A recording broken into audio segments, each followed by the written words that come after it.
The New York aesthetician accused of injecting fake Botox into unsuspecting victims has been freed on $100,000 bail. In fact, Eyewitness News reporter Darla Miles just caught him walking into his apartment building in Hell's Kitchen, where he also worked. Eyewitness News reporter Darla Miles now live in Hell's Kitchen with more of her exclusive video. Darla.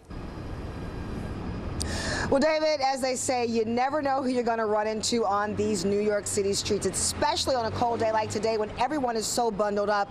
I saw Joey Grant Luther walking down the street. He was so busy ducking and dodging, focused on our news truck that was parked down the street, that he did not realize I was standing right behind him. Do you have anything to say? Joey Grant Luther back at his Hell's Kitchen Met spot Thursday. Spoke to some of your victims. The expression on the face of the 54-year-old accused fake Botox peddler, unmistakable and unable to avoid questions about the disturbing allegations against him. You sure nothing to say? I felt like my body was like having an allergic reaction or something to the Botox in part of my forehead. Henry Callender says Luther was dismissive about the pain he felt after a Botox injection, telling him to put a cold compress on his eye.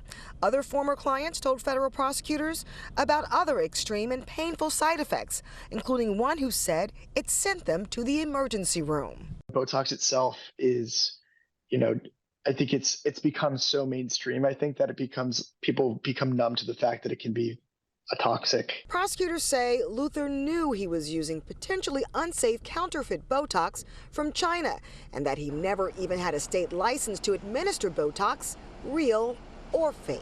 You spoke to some of your victims.